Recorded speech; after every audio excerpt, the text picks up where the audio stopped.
So the next thing, the baby has a tube, drip, so many pipes all over, on his feet, as in like, I'm like, can I just... Were they explaining to you what's going on? They had to, because I was so inquisitive.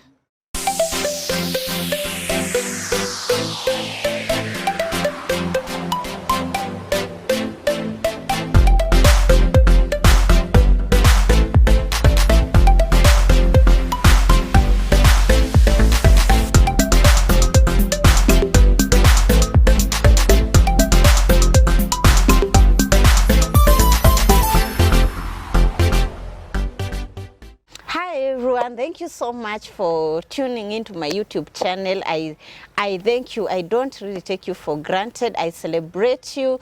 Thank you, thank you, thank you. And if you are here for the first time and you have not subscribed to my YouTube channel, kindly do so. Just tap the small subscription button.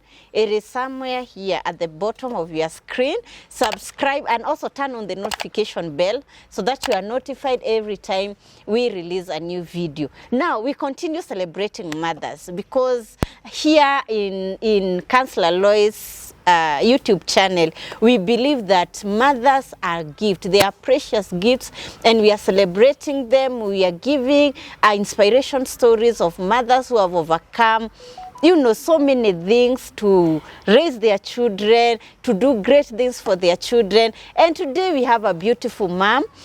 She's raising a child with special needs. We call them abled differently, and she's going to talk us through her life, you know, the challenges, the triumphs, the joys, and all that. So without even going further, I will allow her to introduce herself. Mama, how are you? I'm good.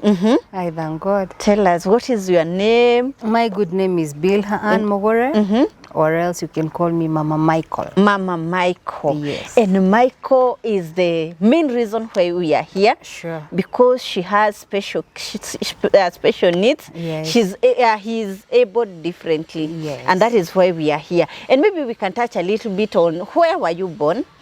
Myself, I was born in Central Nyeri. Okay. A place called Nyeri. Teto, Modowaini. This is the second time I'm interviewing somebody from Tetu. There should be something about, so which number are you in the number of... In my family? Yes, in your family. I am the firstborn child. You are the of firstborn. my mother. Yeah. How does it feel being a firstborn? Well, I love it, though it's quite hectic. It is, and you know, like you tend to carry the big burden of the family. Yes. Yeah. But if that is what you are ordained to be, yes, firstborns, they always belong to God. Yeah, they'll always be a way for you. Yes, yes, and sometimes they carry all these burdens for the family, for the younger siblings. Did you ever feel the pressure, like everybody looking up to you, and especially your younger siblings? How many are you, first of all? We are 3 in number. We are, okay, I'm the firstborn. I have my follower, he's a boy, and then the last one is a girl. We have been raised by a single mom. Okay. She's called Charity. Yes. A strong mom. Yes, and she has given us the best life ever. Wow. Despite being single. Yes. We have received the best. I would say she struggled with us. And she gave us the best education, and she made us to be what we are. Okay. I am who I am right now because of my mother. Because a strong woman was behind and you. Every time and that is why here we celebrate mothers. Yes, I always remind her, if it wasn't for you. Wow, it's so good to hear that. Yeah. It's so perfect to hear that. And then you went to primary school. Where did you go to your primary school? Well, okay, I was raised by my shosho, my grandma. That is in Nyeri, because my mom gave birth to me when she was still in school. Okay. She was clearing her Form 6. So she was a teenage mom? Yes. She gave birth early at the age of 19. Okay. So she left me with Shosho. She came to Nairobi to fathom. So I became Shosho's girl. And that's how I started my education. Like she started teaching me Oh, right From the from grassroots. her kitchen. Yes. I can just imagine. And I'm named after her. Oh, so the bond was just so strong. Yes. Mm. So I went to a certain school called Mudhuaini Primary School up to class 5. And that's when my mom came for me. Ah, okay. Yes. So now So at that point you came to Nairobi? Yeah, she felt that I need some more exposure. Yes, yes. Also, she needed to bond with me. Now I was approaching my teenage. So she brought me to a certain school known as Nairobi River Primary School in Outer Ring. Ah, okay. Those days it was among the best schools in Nairobi. Yes, I've heard that. Yeah. I've heard that. Now from there I did my class 8 and I went to Parklands area. Ah, you must have been a bright girl. I thank God. Your wisdom comes from above. Not only knowledge. Yes, yes. So I did up to my 4th form and that's how life started. Wow. Yeah. So after form 4, did you proceed to college? Yes, I did a diploma in beauty and hairdressing.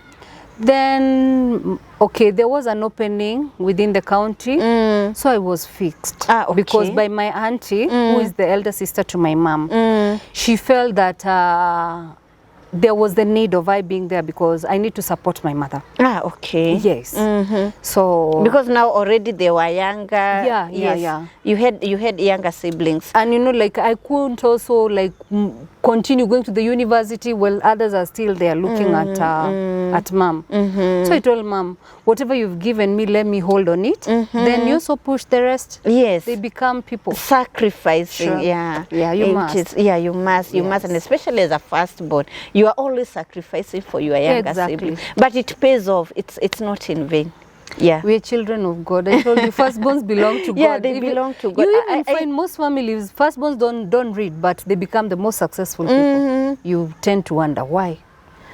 That small sacrifice. Yeah, because I think even in the Bible, God has said that, you know, the first fruit of your womb. Yeah, it belongs to him. Abraham gave Isaac. Cain, he was told to sacrifice. What did he do? He brought the rotten ones. Yeah. Abel brought the best. You know the story. Yeah. And that's why sometimes you find even in most families, firstborns, they struggle a lot. They struggle a lot. It's not a joke. It's not a joke. Yeah. But you pulled through. I managed through God's grace. So now you are employed as a hairdresser at some point. And my mom, she told me this one is not permanent. We had to fight. Quitting that job to come and join the county, it wasn't that easy.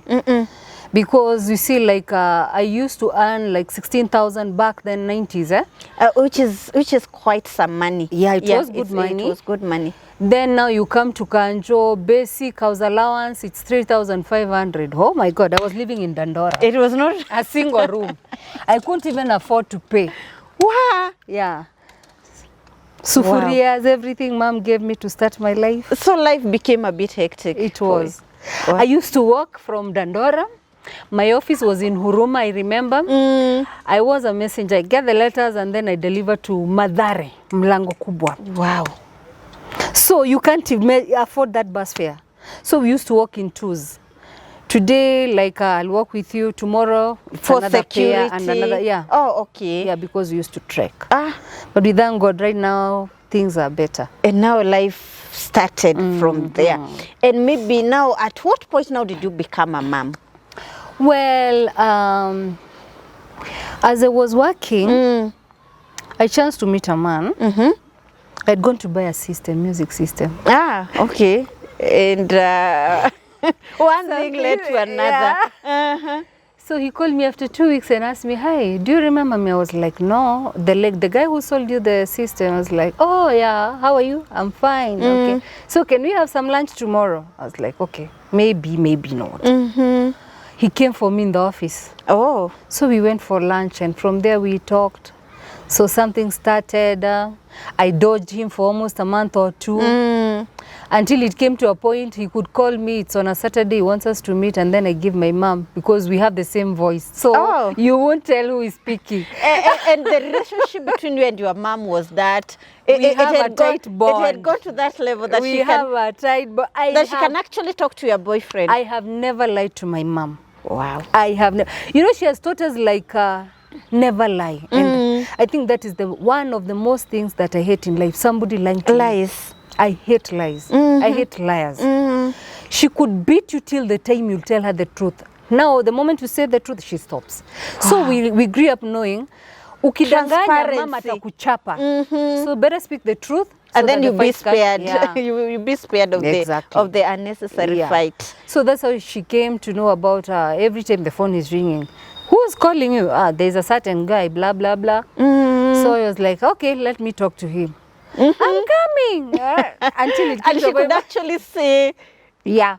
It came to a point at about 6, she told me, no, you better leave. Don't treat someone's kid like that. Go talk to him, tell him whatever you feel like. If you don't want him, just be honest and tell him. Because she was not comfortable with this arrangement that you were bringing. I'm coming. And she was not comfortable with it. So she dismissed me. That's how I met. So you eventually went. I left. And that's how now we started. Immediately the same day I went, we met with the guy. He took me to his mom's place. He was that serious? Yeah, they were staying in Pangani. So he introduced me to the mom and the sister. The sister was going back to Russia the same day, so we saw her off to the airport. And now, that's how we started. He was a Muslim. He made me convert. I became a Muslim. Oh, how was that with your mom? But like, not easy. Yeah, I can imagine. Not easy. Yeah, I can imagine changing to a different religion. Not easy. It does not always come easy. I'm telling you, it wasn't easy for the whole family, not only my mom, my uncles, my aunties. Yeah.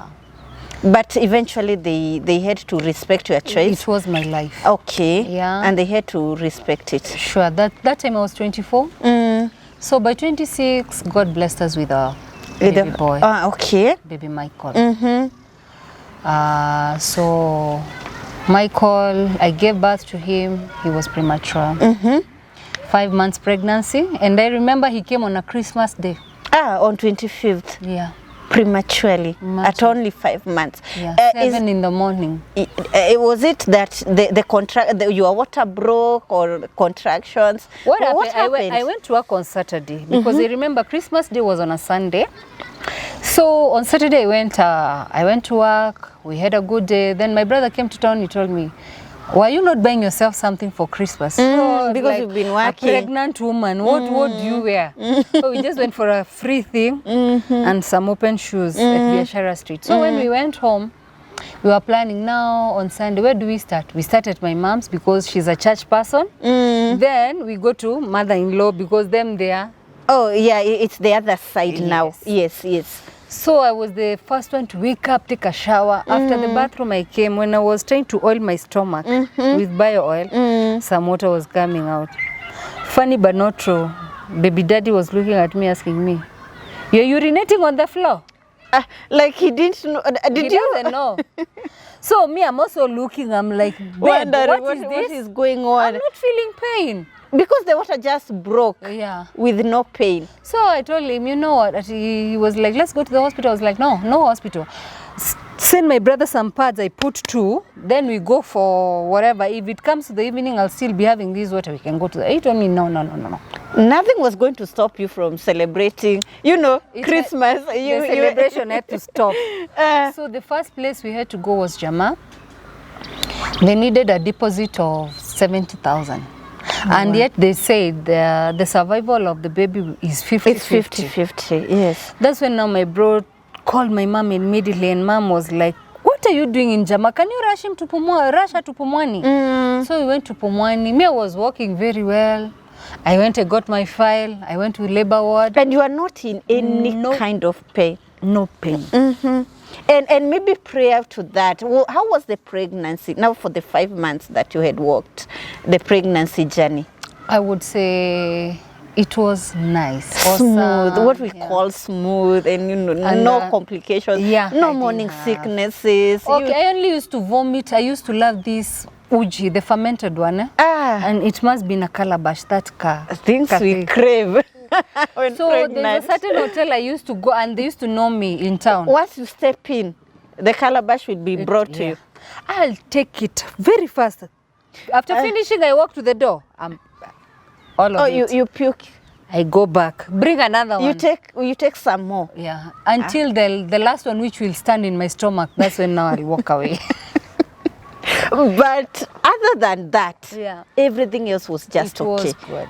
And now you're here 5 months. Yes. The water has just the water has already broke. What happens? So we went to Pumwani, and I was admitted. The doctor thought, the gyna, he thought it was something which can be reversed. That was 25th and 26th. I'm on injections, tablets, and everything. They are just trying to control the situation. So on 27th, that's when I was taken for an ultrasound. Now they found that half of the amniotic fluid was gone. The baby was swimming halfway, you know, like... Which is so dangerous. Yes. Yeah, it's dangerous. So he said, no, we need to remove this baby, incubate it because the baby might die in the stomach. So I had to go to labor ward. They started inducing me. Unfortunately, I have very poor veins. And you are not alone. I was actually talking to my husband the other day, and I was telling him, before they find my veins, it takes time. I only have one, and it's this one which is wounded like I don't know what. What? Yeah. So I survived on 27th, on induction, 28th, 29th, it was now, I think. And all this time, are you in any form of pain? Are you, is it there's inserting pain through that water. So the labor started for coming. inducing, Yes. yeah. And for those who have gone through that, they know how it feels. Every time the doctor will come 4 centimeters. The baby is 4 centimeters. The baby 4 centimeters. The dilation. Yeah, he's not coming. Amekwama. And you know how uncomfortable it can feel when they are checking. Don't talk. I slapped one. And for me, I didn't know that they are going to do this. So when they did it, I was like, how dare you? I slapped one. And you can. And you know, like it left a lot of whatever. Because I've never experienced such a thing. And nobody had told you. Me, I felt so much pain. And now I'm telling you, I'm feeling pain. He goes, he comes back. Kwani ni mimi unaona peke yangu? Wow. Gave him a slap until he removed his dust coat. He just went home. So on 29th at about 6, it was bad. I started losing my sight, focus. You know, you've not been eating, you're not drinking anything, you're just vomiting bile. So I just called mom and I told her, I think I'm going home now. It's the high time, you people. I can't bear this anymore. And this is 4 days later. Wow. So the moment I called her, she had napped on the seat. She had come from Pumwani, so she was napping. Then she told me she had a dream that she, as she was dreaming, she saw a coffin. I'm lying down, and then there's like a small thing wrapped next to me. Oh, now you're baby. So when the phone call rang, that's when I told her, Mom, I think it's the time. So she called everybody, they held hands and they prayed. The moment they said amen, it was 7:39, the baby came out. Wow. Wow. So I called her, Mom, I've gotten a baby boy. It's like, really, that is Jesus. At only 5 months now. Now here you are with a premature baby and with so much pain all over your body. How was that? How was that? Maybe you can capture it with a few. Can you even, is it even possible? Do you know, I usually say like it's a dream. Yeah.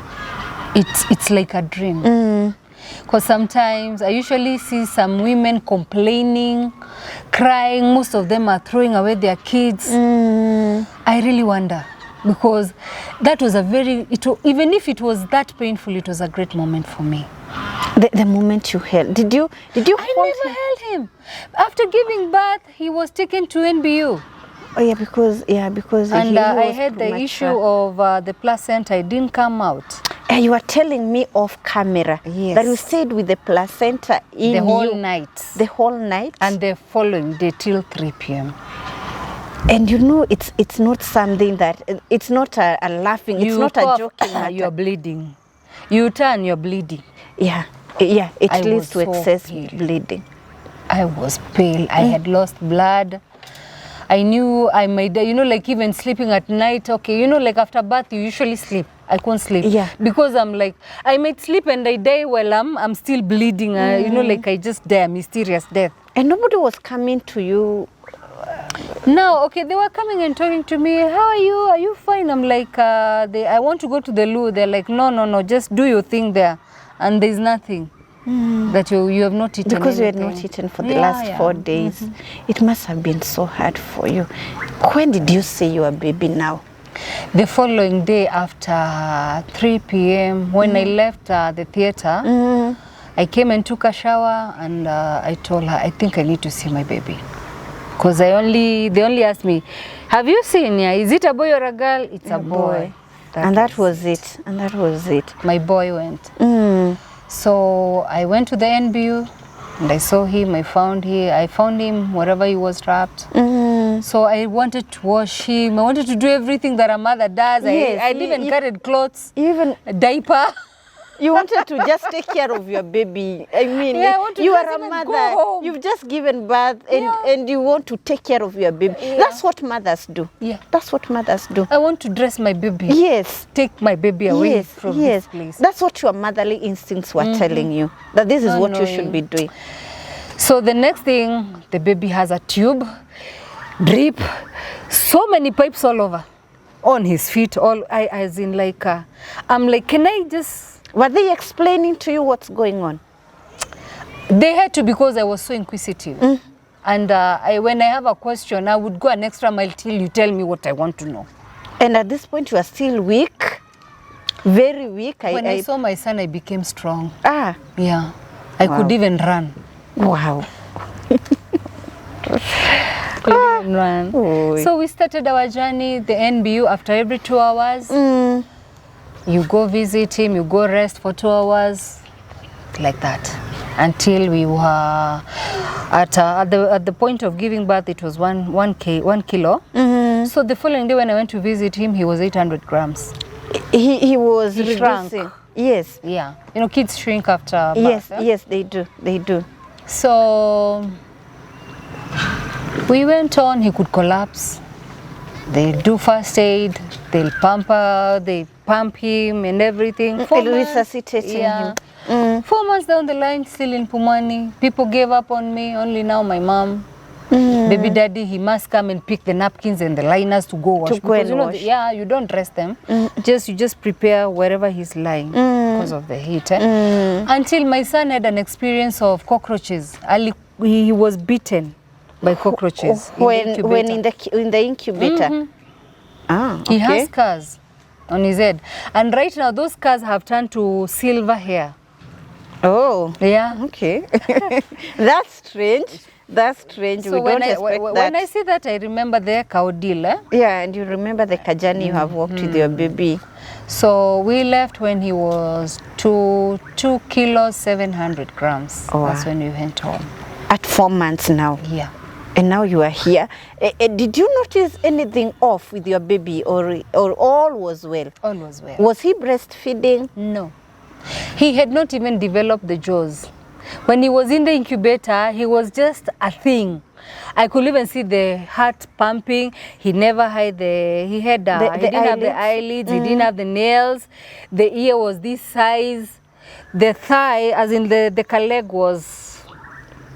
So was like a basically you bird, could just I lay used him to on. fetch him like this when I'm washing him and put him on the palm of my hand. Oh, Because dear it's a cotton God. wool thing, now you wipe, that's the bath. And he could fit He was on fitting, yeah. your palm. Yeah. I have photos. Wow. Wow. Ah, this is something. This is something. Yeah, so we went home. After 1 week, he got, after a week, he got pneumonia. Wow. So we were admitted at Nairobi Women's Hurlingham. I remember that time, was it Mama Michael Jordan was around. She had come to sponsor the hospital. So we stayed for a week and we got discharged. That's how I got to learn how to take care of him. I was told he needs to be warm always. The warm. kangaroo. Did you Yes, learn yes, that? yes. Yeah. Ah, okay. Fold him, he's always here. Yeah, but funny but not true, my son slept on himself, by himself all the way through, till date. You never had to cuddle him to bed, you know, to soothe him to bed. Lala uko peke yako. And he would sleep? Yes. Like, okay, you mean on his bed by himself? Yeah, on his baby cot. Oh, okay. Yeah. So what time for milk, you know, I couldn't breastfeed because of the jaws. So I tried to extract milk. It's very painful. Woo, I have my tried that. God. I have tried that. They used to try and touch my... It becomes so painful. The nipple, you don't even want it to be touched. Don't touch me. Yes, I've don't done touch that. I've me, done that. I know. It becomes so painful. Yeah, I was like, why can't you just let the baby suckle for himself? They were like, but now you'll destroy his jaws. The jaws, because they have not yet developed. Until today, he has never known how to chew food. So did you breastfeed him eventually? Never. So all through he was on formula? Cup. What? He used to use a cup. And now, at what point did you notice something was off? When he was 6 months, you know, like my mom was so excited, the first grandchild. She used to come in the morning, bathe him, massage him, go to work, and in the evening when she comes from work, she must come bathe him again and massage him. Wow. Yeah. That was the excitement. She was so much in love. Now, after 6 months, she had a Samsung phone which had multicolor things. I don't know if you remember, flat impression. So mom used to come and hold him, and she would do this to try and see if the baby's yes, that's what they do. One day she asked me, at home they call me B. B, have you ever tried to check if this baby sees? I was like, I don't know. See, I mean, his eyes are open. Babies, their eyes, his eyes are open. I mean, you will not even think about that. And considering what you had gone through, now you just want to spend as much time with this baby, not worrying about anything else. So it's like, I have noticed something funny about his side. I was like, I think those are the eyes of his dad which are crooked. That was the answer I gave. Because the eyes were... No, you know, like me, I go, okay, he opens his eyes like this, but I don't know what triggered. My mom noticed. A mother is a mother. Yeah, a mother is a mother. Yeah. A mother is a mother. So she told me, I need you to take this boy tomorrow to Pumwani. And get him checked. Yeah. So I did as mom had said. So when we went, because his eyes were covered all the way through, he was on oxygen, and the way he was so tiny, that small portion of the mask, oxygen mask, it was covering the whole circumference of his face, including even the eyes, ears, everything. It was like, inside that like thing. Your baby was just so tiny. Oh my God. I think the head was the size of this stone, if I'm not wrong. Wow. The head? Yeah. Okay. Now they told me there's nothing we can do much. You need to take him to Nairobi Lions. So we arranged. We had an appointment. We went.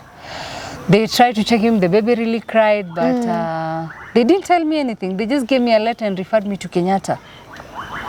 So I took the boy to Kenyatta, and I found a certain lady called Dr. Juguna. She's a lady. She told me, now, young mother, you know what? Your boy is blind. Just He's suffering like that. from a sickness called retinopathy in prematurity. As blunt as it can be. So kill yourself or do whatever you want to do. This is the condition of your son. We don't have to... I mean, we are not sugarcoating anything here. That was a doctor for you. Now what do I do? Doc, what? No, you need to take him to Kikuyu for rehabilitation. And the earlier the better. Hey. Okay. You know, she has just given you, this is the information. Yeah, take it, swallow, or whatever you want to do. That is upon you. Wow. So we had to arrange to go to Kikuyu, and I had hopes like we might go to Kikuyu, the machines diagnose him like he's seeing or something can be done. So they told me, okay, it is like the way you have been told. I never lost hope, and I was like, I won't give up. I'll take my son to that abroad people usually go. So because in our family we have never had a disabled person or somebody with challenges. Any issue It was quite hard to accept. I started the journey like fundraising, looking for hospitals, until I got one in Johannesburg, South Africa. They needed 6 million. I chanced to just meet with a certain governor from South Africa. He came, he had a problem with his parking. So his car was clamped and I'm the one who did everything. The way I helped him, he just liked me. Just like that? Yeah, so we talked and I was like, I have to rush home. I have a kid who's like this and like this, so I can't spend time here. I was like, really? So he was like, he was touched. When he went there, he went and looked for a hospital, everything. And he also hooked me up with the South African embassy because he was with the South African ambassador that time. Now we tried a fundraising, nothing came out. I think because it was December, people were doing their own things. Yes. The amount of money we raised, I opened an insurance.